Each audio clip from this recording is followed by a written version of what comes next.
Salut mes petites tourterelles de la passerelle du jeu Serpent et Échelle. Comment ça va?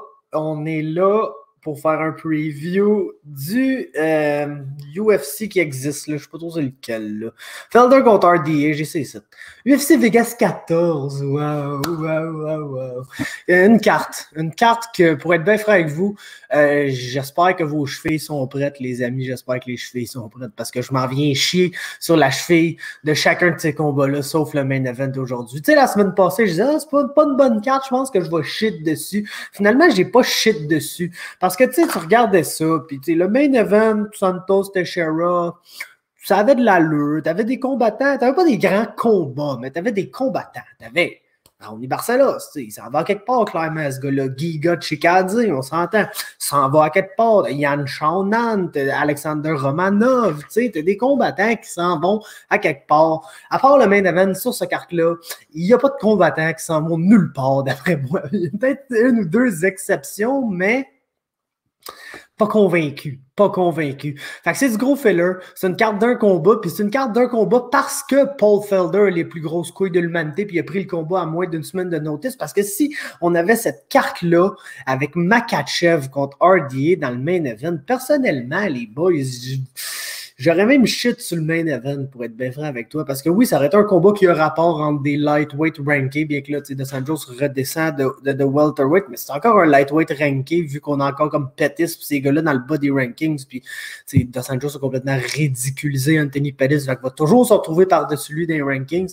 Ceci étant dit, ça aurait été une carte de merde là, si Makhachev avait été là, parce que Makhachev aurait clinché beaucoup RDA dans la cage, puis ça aurait peut-être plus donné un combat à la genre RDA contre Usman qu'un combat d'RDA que peut-être qu'il gagne pas, mais qu'on aime. Puis c'est direct ça, là, ce main event-là, Paul Felder face à Rafael Dos Anjos. C'est un combat de RDA qui gagne pas, mais qu'on aime. Ça va être bon parce que Paul Felder ne sait pas faire autre chose que ça.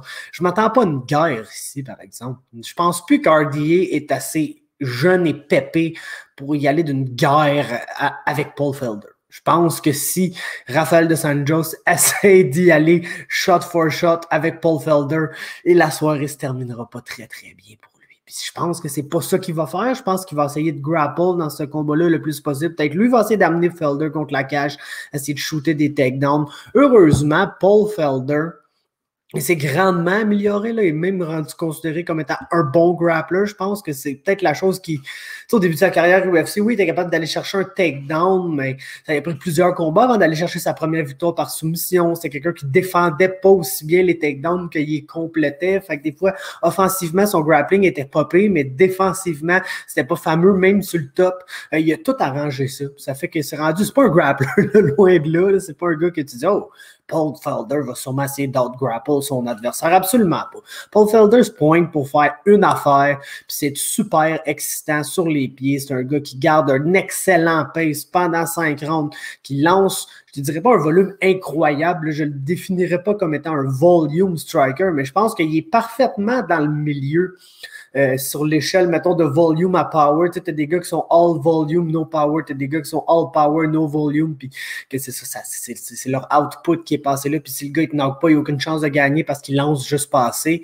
Je pense que Felder est exactement dans le milieu de tout ça. C'est pas le combattant le plus puissant, c'est pas le combattant le moins puissant non plus, il peut t'allumer bien raide si tu lui laisses la chance. C'est pas le gars qui arrive avec c'est all volume, ne travaille qu'en combinaison, puis il est toujours vraiment light sur ses pieds, puis lance, puis bouge. Puis c'est pas ça qu'il fait vraiment, mais c'est pas non plus le gars qui va se planter devant toi, puis genre avec la patate crinquée à attendre un gros counter pour te faire très mal. C'est direct dans le milieu de ça, c'est un gars qui travaille un bon pace, puis la combinaison des deux fait qu'il est tellement excellent, c'est que oui, il frappe assez fort, pas trop fort, mais il te frappe assez souvent aussi à une bonne force pour que ça te fasse comme vraiment chier puis que ça soit vraiment difficile de te battre contre Paul Felder. Puis c'est un combattant incroyable, pour vrai. C'est un bijou national. C'est un des meilleurs commentateurs. Puis le fait qu'encore une fois de temps en temps, il pogne un short notice en disant « Ah, c'est correct, je vais y aller me battre RDA, c'est un bon fight, je vais sauver la patente. » C'est tellement un héros national. C'est un fan favorite. Tout le monde, tu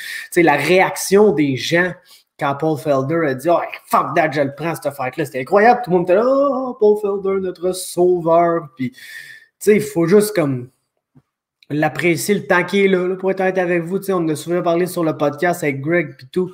C'est pas un fighter qu'on va voir disparaître là, quand il va avoir pris sa retraite, Paul Felder, parce qu'il est là et il commente à quasiment toutes les semaines puis tout, mais je ne sais pas comment de moments dans la cage, des guerres de Paul Felder, des combats de Paul Felder, je ne sais pas comment il nous en reste, pour être bien honnête avec vous. Parce que oui, c'est sûr, si demain matin, tu dis, ah, t'as une chance, tu vas te gagner un combat, tu te bateau pour la belt, pour une raison ou une autre, qui n'arrivera pas. Il dirait oui, mais de plus en plus, Paul Felder n'est plus vraiment intéressé à comme se séduire un combat contre un dude nowhere. Même un combat contre un Rafael Dos Anjos, en temps normal, si tu dis ça 2 mois d'avance, je pense pas que c'est ça qui l'excite tant que ça. Là, ce qui l'excite dans ce combat-là, c'est le short notice, le fait que tout est en train de chier, puis lui il est en chien, puis il sauve la patente, puis il arrive là comme le héros. Pas que je veux dire que Paul Felder fait juste ça pour être le héros puis être considéré comme. Là, non, je pense juste qu'il veut vraiment sauver le show, puis il aime ça se battre une fois de temps en temps. Et puis, c'est un combat qui est quand même avantageux pour lui, là, je pense, si on essaie de lire à travers les lignes ici. Fait que j'ai Paul Felder évidemment dans ce combat-là. Par décision, parce que, tu sais, Rafael Dos Anjos, oui, on l'a vu beaucoup perdre, mais la dernière fois qu'il s'est fait finir, c'est contre Eddie Alvarez, là, quand Alvarez il a enlevé sa ceinture, puis c'est comme encore là, ça, c'est un genre de TKO que Dos Anjos était debout, là, puis l'arbitre l'a arrêté de même, mais il n'a jamais tombé. Fait que c'est un gars que, même s'il calisse la volée de sa vie, ben franchement, il est excessivement difficile à finir. Puis je te dis pas que plus qu'il vieillit, plus que ça va pas être un peu plus facile, puis que je te dis pas que Paul Felder n'est pas un bon finisher non plus. Fait que tu sais, Paul Felder pourrait très bien aller chercher un TKO round 3, 4, 5, ici, ça me surprendrait vraiment pas. Mais généralement, j'ai pas encore assez vu RDA là, se faire finir pour dire non, Paul Felder va te le finir easy ici. Donc, pour cette raison-là, je vais y aller avec le Paul Felder par décision dans ce qui est le seul esti de bon combat sur la carte. Parce que le co-main event, c'est Jambon 1 contre Jambon 2. Abdulrazak Al-Hassan contre Chaos Williams ou Kalen Williams, si vous voulez l'appeler par son nom. Mais c'est sûr que quand ton prénom c'est Kalen et t'es un gars, t'aimes mieux te faire appeler par ton surnom. Ceci étant dit, écoute, tu sais... pas un UFC level co-main event. Je sais même pas si c'est un combat de level main card, c'est une carte qui a de l'allure, mais c'est ce que c'est. C'est un gros jambon qui a un round de cardio puis qui va soigner jusqu'à temps de soit knocker son adversaire ou de ne plus avoir de cardio à la fin de ce round-là. Ou c'est un autre doute qu'on a vu 27 secondes dans l'UFC puis la seule affaire qu'il a faite. C'est pas mal ce que Abdulrazak Al-Hassan a l'air de faire dans pas mal tous ses combats, c'est-à-dire être un gros jambon pendant un round jusqu'à temps qu'il n'y ait plus de jeu après.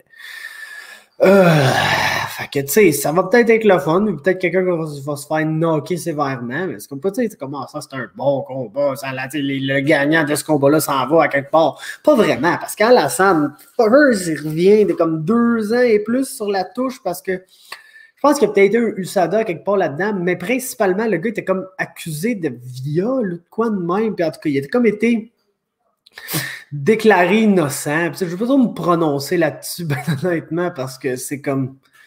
Shout-out à lui d'avoir été déclaré innocent, mais souvent, tu le sais, puis ça a l'air d'être un peu ça le cas, là, il a comme été innocent parce que comme la témoin qui était supposée de témoigner contre lui, qui était supposée être la personne qui allait le faire déclaré coupable, elle s'est comme pas pointée pour témoigner. Là, tu sais souvent c'est quoi les genres d'affaires qui arrivent par rapport à ça, puis en tout cas... Je veux pas parler de ces estis de marde-là, mais c'est sûr que j'arrive pas dans ce combat-là en me disant « Ah ouais, Abdulrazak Al-Hassan gagne donc. » Non, personnellement, j'ai quasiment envie qu'il se fasse knocker. Ça se peut que ça arrive parce que Chaos Williams nous a montré ça. Mais pour garder ça correct, je dois vous dire que j'irai à Abdulrazak Al-Hassan ici parce que on a vu l'autre se battre 27 secondes dans l'UFC, puis ce qu'il nous a montré, c'est quoi? Clairement, il y a le power pour allumer quelqu'un, mais est-ce qu'il y a d'autres choses? Pas vraiment. Puis si tu regardes tous ces autres combats avant ça, il affrontait des gars avec des fiches négatives, puis oui, ils explosaient violemment, mais tu sais, c'est comme ça veut dire quoi, ça? Ça veut dire quoi quand tu affrontes un gars qui est 9-18? Je l'ai explosé. Ben oui, bravo, tu l'as explosé comme genre 17 autres personnes avant toi. Et puis, tu sais, fait que je sais pas trop quoi vous dire là-dessus. Je pense qu'Alassane va gagner parce que dans le fond, Il a perdu son dernier combat, il est revenu de 2 ans, il a look like shit, là, like complete shit. Mais c'est plus au niveau, tu sais, Mounir Laziz, oui, il a réussi à avoir du succès debout, mais il a beaucoup clinché, il a beaucoup grapple.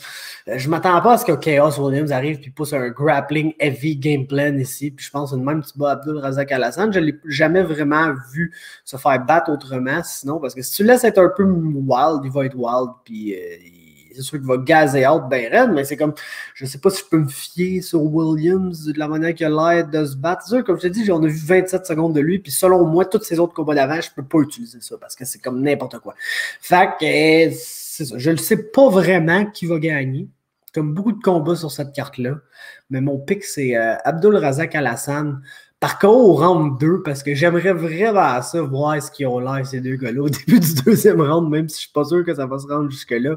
Je trouverais ça bien pissant. Fait que Alassane KO round 2, ça nous mène à un autre combat des jambons, mais ça, c'est du jambon suprême de luxe. Là. Tu sais, le petit jambon forêt noire, là, fraîchement fumé. Là.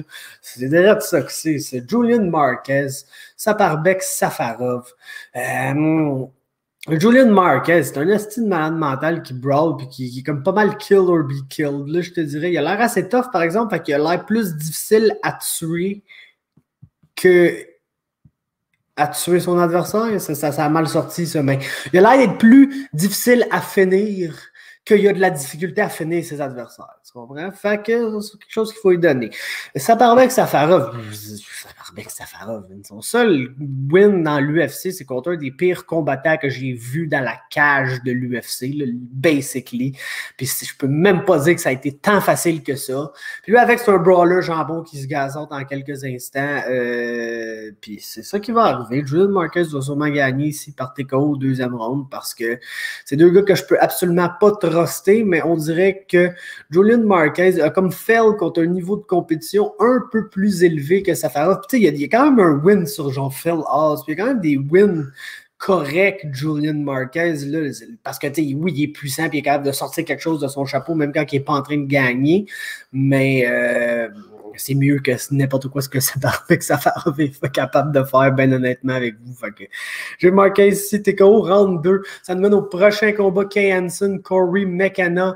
Un des moins pires combats sur la carte, je dirais, parce qu'on a deux bonnes prospects ici. Kay Hansen, je ne l'aimais pas trop dans l'UFC avec sa fiche de 6-3 quand elle est arrivée. Je disais non, mais là, je me suis rendu compte qu'elle avait principalement perdu dans les débuts de sa carrière, puis que là, depuis, ça allait mieux. Puis là, je l'ai checké dans son premier combat, puis écoute, elle n'est pas pire. C'est une bonne lutteuse, clairement, une très bonne grappler qui, oui, est très unidimensionnelle à ce stade-ci de sa carrière, mais quand elle pousse un game plan défini par un bon process, quand elle arrive dans le cage, elle sait ce qu'elle veut faire, elle sait comment elle va essayer de mener son striking au clinch ou à un takedown attempt, puis à partir de là, elle est très, très, très naturelle avec le grappling. Corey McKenna, c'est une fille que je suis excité de voir. Le Contender Series, elle a battu Vanessa Demopoulos, qui vient d'affronter Lupita Godinez, justement, où elle a fait. C'est une belle victoire, c'est une victoire serrée, par exemple. Puis ce que j'ai vu dans McKenna, c'est beaucoup de promesses, mais la fille est très, très, très green. Là. Genre très, très, très green. Fait que le fait qu'elle affronte une grappleuse vraiment dédiée, je ne sais pas si elle a à ce moment-ci dans sa carrière la profondeur dans sa technique pour pouvoir répondre à tout ce que Hansen va être capable de faire au sol. Fait que basically, je pense que Kay Hansen a un avantage ici. Je vais aller avec une soumission au premier round parce que c'est une assez fast starter en général. Kay Hansen, puis je ne sais pas si McKenna va justement avoir la technical depth, qu'on dit en anglais, la profondeur dans ses techniques pour être capable d'empêcher Kay Hansen de faire ce qu'il veut avec elle au sol. Donc, j'ai Hansen soumission, premier round. Ça nous mène à un combat que je déteste. Votre gars qui est de retour, Yaboy, face à Antonio Arroyo. Puis je sais pas si c'est un 8-pick ou de quoi, là, ici. Pas un 8-pick, parce que j'ai rien contre Yaboy. Pour vrai, j'ai déjà parlé, j'ai déjà fumé avec à Ottawa, en face de l'hôtel des Fighters. C'est une histoire que j'ai comptée 1000 fois. J'attendais de jouer, je le trouvais pas, il y a du monde, en tout cas. Fait que j'ai chillé avec lui puis Walt Harris, justement, avec toutes les affaires arrivent, là, naturellement. Mais fait que j'ai rien contre Yaboy en tant que tel, mais j'aime pas son style dans la cage. Puis ce que j'aime encore moins, c'est qu'il était commentateur d'une couple d'événements que j'ai écouté récemment. C'était pas CFFC, c'était Strike Hard, justement, le fameux Strike Hard Promotion. Oh my God.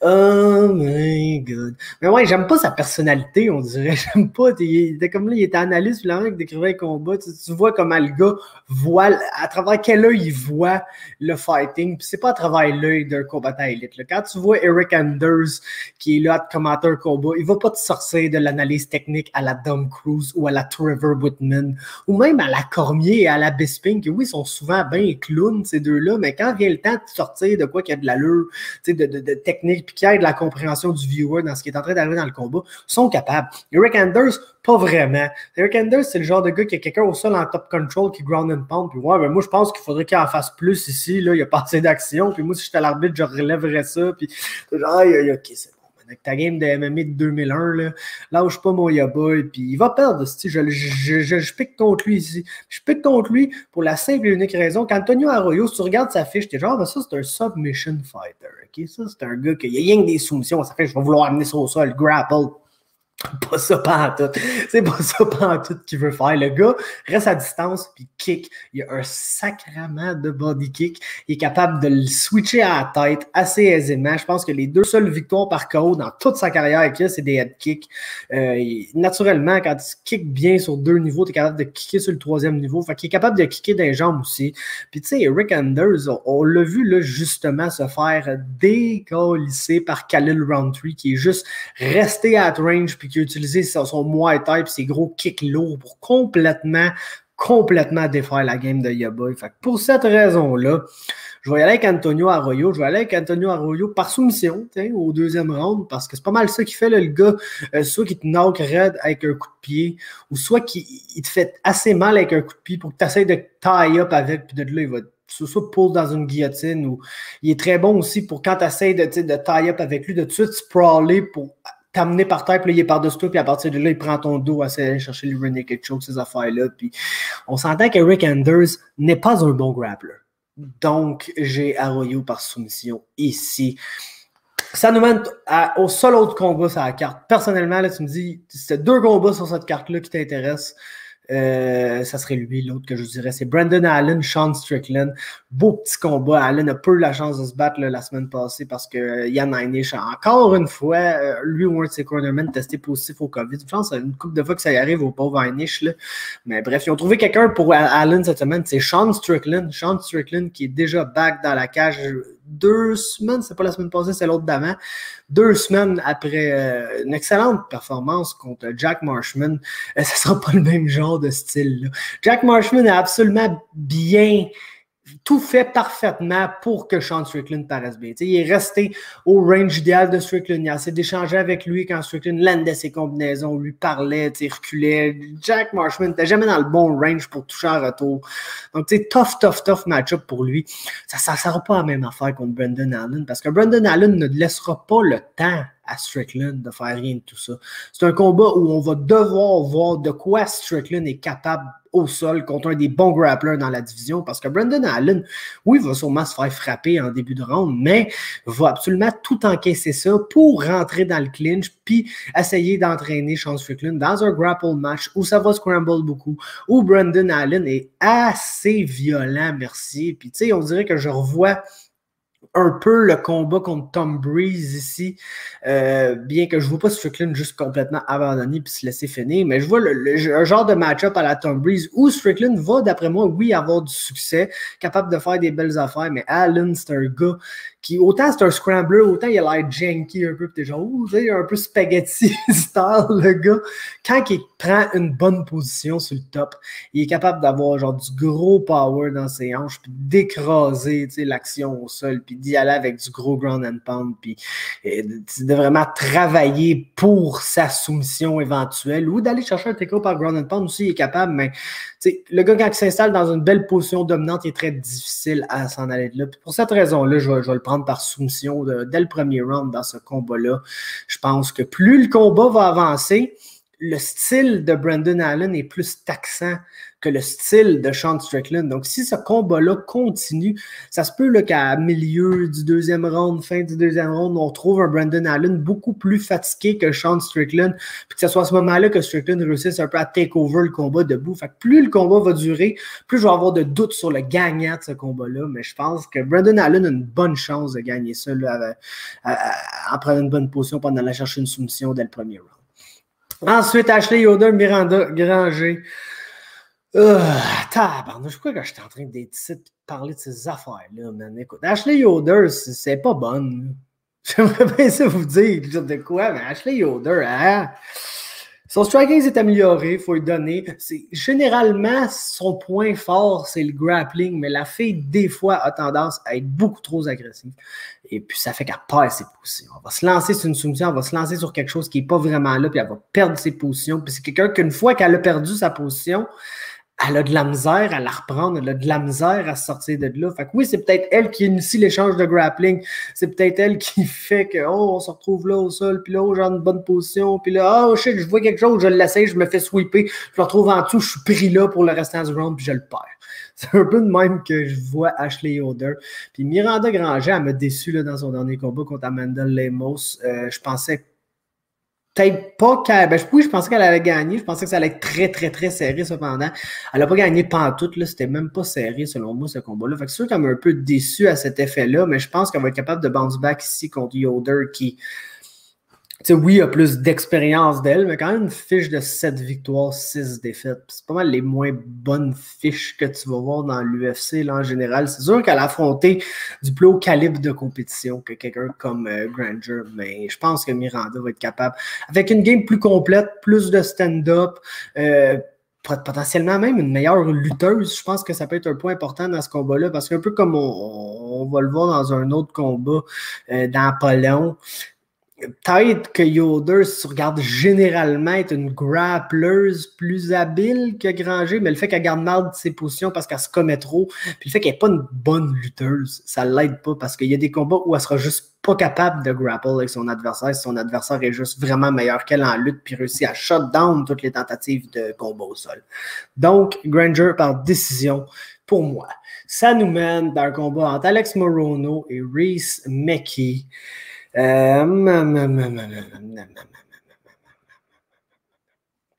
pense que j'aime Rhys McKee, là, pour être franc avec vous. J'aime bien son style. C'est un gars qui fait tout bien, qui est fait long, qui travaille comme un gars long, là, debout, va travailler avec son jab, va travailler derrière de longs coups de poing, de longues combinaisons. Au sol est très, très bon aussi. Je pense que c'est plus un grappler qu'un striker. Ça n'a pas paru contre Hamzat, mais est-ce qu'il y a de quoi qui paraît contre Hamzat? Personnellement. Ma seule question ici, c'est pourquoi il ne descend pas à 155 livres, que c'était. Je sais que c'est battu à 155 et 170 en dehors de l'UFC, mais clairement, dans l'UFC, va avoir plus de chances d'être compétitif, selon moi, à 155 qu'à 170. Ça étant dit, Alex Morono. Ben, Alex Morono, c'est comme le gars qui est là.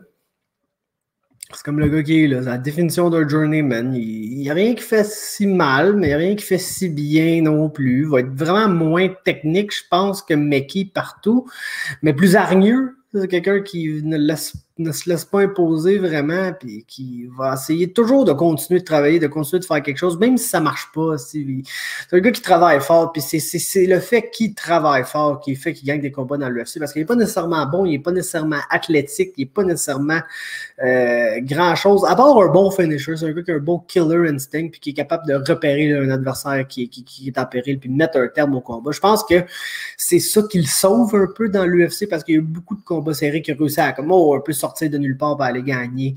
Je pense que Mekki est capable de faire à peu près ce qu'il fait de manière un peu plus technique que lui partout. Pour cette raison-là, je vois le pic, mais je vous dis, j'ai un gros astérix là, sur le fait que c'est à 170. Puis selon moi, Tu sais, tu donnes un Alex Morono version 155 livres que je vais appeler Alex White. Justement, je pense qu'il y a une très bonne comparaison. Là. Tu donnes un genre de Alex White ou quelque chose de même à Reese McKee. J'ai aucun doute qu'il le bat. Aucun doute qu'il le bat. Mais tu donnes un Alex White de 15 livres de plus à Reese McKee. C'est là que je commence à me dire. Parce que Reese McKee n'est pas non plus le plus grand athlète, le gars le plus explosif que tu vas trouver. Fait que, oui, il va sûrement être plus athlétique que Morono parce que pas mal tout le monde l'est. Mais est-ce que ça va être assez important pour que ça soit un facteur dans ce combat-là, contrairement à Morono, qui, selon moi, ne va pas être plus grand, là, parce qu'il y a un petit Brown Waterhead, mais va être plus thick, là, va être assurément plus thick, plus massif, plus lourd et plus puissant. Donc, quand même de l'intrigue dans ce combat-là, même si c'est pas un combat très intriguant. Là, je pense pas qu'il y a personne qui va se réveiller et dire « Oh, je me demande vraiment qui va gagner ce soir entre Alex Morono et Reese McKee. Je suis vraiment stressé. » Je pense pas que ça arrive, à part pour les gens qui connaissent personnellement ces deux fighters-là. Mais en tout cas, je pense pas qu'ils sont sur la page ici en train d'écouter en ce moment. Ceci étant dit, prochain combat, José Quinones, Luis Smolka. Puis écoute, je vais reprendre mon analyse de Granger Yoder ici, tout simplement. Je pense que Quinones va gagner parce qu'il y a de la lutte. Puis ça me fait mal au cœur un peu de dire ça. Pour être bien honnête avec vous, ça me fait mal au cœur parce que je l'adore, Louis Smolka. Moi, un gars qui veut que grapple, qui n'a pas vraiment de moyen d'amener le combat au sol, puis qui fait juste scramble comme un malade. C'est un style que j'adore. J'aime voir Louis Smolka se battre. J'arrive ici en tant qu'analyste, cependant, est-ce que je peux vraiment prédire sa victoire dans plusieurs combats? Pas vraiment, mais j'ai passé proche de le pic ici, pour vrai, parce que je pense qu'il est vraiment un meilleur grappler que Quinones, puis je pense qu'il y a des bonnes chances de le battre si le combat va au sol, puis je pense que le combat va aller au sol. Je ne sais pas s'il va assez aller au sol pour que Smolka gagne, cependant, puis c'est pour un but de consistency, là, pour être consistant. Ça se dit-tu ça ou c'est juste un esti d'anglicisme? Bref, je vais y aller avec Quinones ici parce que, comme j'ai dit, Smolka n'a pas full de moyens d'amener le combat au sol. Vraiment plus reckless que Yoder, par exemple, il faut le dire. Tu sais, Louis Smolka va pull guard ou va juste essayer de clinch avec toi, puis essayer de reach pour ta tête, là, de descendre ta tête, là, dès qu'il prend ses mains, il va pull une guillotine qui n'existe pas juste pour dire qu'il se retrouve au sol.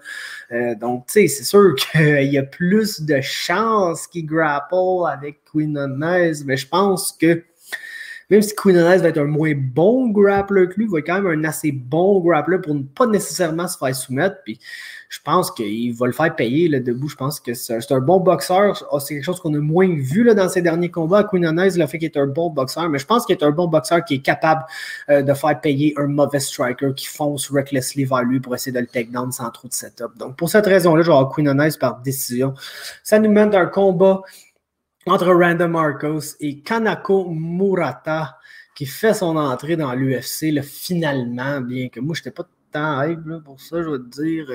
Puis écoute, c'est un combat que j'espère que ça va être le fun, dans le fond, parce que t'en as Murata qui est une black belt en judo, qui est une fille qui principalement préfère se battre au sol, préfère essayer de soumettre ses adversaires. En tant que judoka, je ne sais pas si c'est une fille qui est plus positionnelle. C'est une fille qui va essayer de, oui, chercher des hip toss, aller chercher des takedowns, du clinch comme ça, mais va être plus positionnelle. Tu sais, va s'asseoir dans la garde, va essayer de travailler, le passant à half-guard, puis tu sais, vraiment tranquillement procéder à un avancement positionnel dans le but de se retrouver à quelque part, ou elle va peut-être pouvoir aller chercher une soumission éventuellement. La majorité des grapplers qu'elle a soumis, par exemple, sont un peu outmatch là, dans cet effet-là par rapport à elle. Puis ça ne sera pas le cas avec Markos ici, qui, non, ça va pas nécessairement bien pour elle là, dans l'UFC récemment. Puis c'est pas une combattante que je pense que on s'attendait peut-être un peu plus d'elle que juste être une journeywoman là, qui basically une gatekeeper du top 15 dans cette division-là. Mais c'est quand même une gatekeeper du top 15 dans la meilleure division féminine de l'UFC. Puis les gens qui sont peut-être pas cotes pour être dans le top 15 ne battent pas vraiment Randa Markos. Puis j'ai l'impression que Murata va vouloir la grapple aussi, mais n'aura peut-être même pas l'avantage au niveau du grappling. Markos est elle aussi une bonne lutteuse, une combattante plus agressive, quelqu'un qui est beaucoup plus willing de se battre debout. Fait qu'encore une fois, ici, on se retrouve avec une combattante qui va être unidimensionnelle, qui va essayer de pousser un game plan bien strict Contrairement à quelqu'un qui va peut-être un peu avoir plus de liberté là, par rapport à ce qu'elle veut essayer. Fait que pour cette raison-là, je vais avoir Randall Marcos par décision. Et ça nous mène au main event de la prochaine carte du LFA, Geraldo de Freitas face à Tony Gravely. Puis je ne m'éterniserai pas là-dessus. Je pense que Tony Gravely va gagner. Pour quelle raison? Pas vraiment de raison en particulier, à part que je pense que je l'aime plus que de Freitas, parce que c'est vraiment deux combattants qui sont peu remarquables ici. Là. C'est ça. Tu sais, t'es comme... Il fait quoi être Geraldo de Freitas? Oui, je pense qu'il préfère grapple, mais c'est un gars qui se débrouille debout. C'est pas un très bon combattant debout, mais c'est pas un très mauvais combattant debout. C'est pas un excellent lutteur, mais c'est pas un trop mauvais lutteur. C'est pas le meilleur grappler de la division. C'est loin de là, mais c'est pas le pire grappler de la division non plus. Il est capable de tout faire, il va être là, va se battre. Tony Gravely, à peu près la même affaire. C'est un gars que si tu le mets contre un bien meilleur grappler que lui, il va se faire soumettre, mais si tu le mets contre un moins bon grappler lui, il va probablement soumettre son adversaire. Il est capable de se débrouiller debout, pas un mauvais lutteur non plus, mais rien d'excellent. La part des deux sont vraiment là pour être là, puis comme le bas du milieu de la division. Là, je ne vous dirais pas, ils sont pas dans le haut du bas, ils sont dans le bas du milieu. Je vous dise quoi là-dessus? Y a-t-il quelqu'un vraiment qui m'écoute en ce moment en me disant « Ah, si, Faber, j'aurais vraiment aimé que tu me donnes une meilleure analyse de Geraldo de Freitas contre Tony Gravely. » Je pense pas que ça existe. Fait que regarde, Tony Gravely, par décision. C'est ça mon pic. Puis là, on va se mettre à parler du heavyweight le plus décevant de l'histoire des combattants heavyweight. Dontel Mace. Le gars qui, s'il était dans n'importe quelle autre division, serait probablement très bon parce qu'il y a une game assez fonctionnelle pour le MMA en général. L'affaire, c'est que ça marche pas heavyweight, ça, essayer d'être le long striker qui travaille en combinaison derrière un jab et qui bouge et qui... Ça marche pas. Ça marche pas. Pantouk, les petits chums. L'affaire, c'est que Rocky Martinez, man, on l'a vu à son... C'est contre qui se battait, le Rocky Martinez? Je me rappelle même plus, mais... C'était pas contre Romanov, justement. Oui, je pensais direct à Alexander Romanov, puis il se faisait ce double King Kong Hammer Fist du full mount. Il n'a pas montré grand-chose, à part qu'il était immensément overweight, là, tu sais, le genre de heavyweight de 5 pieds 8 qui coupe du poids, là. Fait que j'ai Dontel Mace ici par TKO round 2 juste parce que Rocky Martinez ça a l'air vraiment d'être un des pires heavyweights qu'on a vu là, in recent memory dans l'UFC. Mais encore là, est-ce que Dontel Mace va réussir encore une fois à complètement nous décevoir? Qui sait? Tune in to find out. C'est la grosse intrigue de la carte. Est-ce que Dontel Mace va encore chier sur la cheville de tous les partisans d'MMA? Bien que je ne sais pas à quel point il y a des partisans de Dontel Mace. Là. Je ne sais pas à quel point il y a des partisans de personnes assises sur cette carte-là. C'est quelqu'un qui ouvre ça aux ah ouais. Pas manquer Antonio Arroyo à soir. Je peux pas manquer le combat d'Ashley Yoder. Je sais pas ce que je vais faire si je vois pas Abdul Razak Alassane. Je pense pas, man. Je pense pas. C'est une shit card. C'est de la merde. On va l'écouter rien que pour le main event. Puis on va peut-être s'en parler sur le podcast dimanche. Mais peut-être que si on a d'autres affaires plus intéressantes à parler, on va parler de ça et tout. Fait que ça dépend. Ça conclut mes analyses. Laissez-moi un like si vous avez apprécié mon analyse, pas la carte, parce que je sais que si vous laissez un like pour la carte, il n'y a pas un asti de chat qui va liker. Fait que, s'il vous plaît, faites ça. Abonnez-vous à la chaîne YouTube, ça serait bien gentil. Puis on se parle une prochaine fois.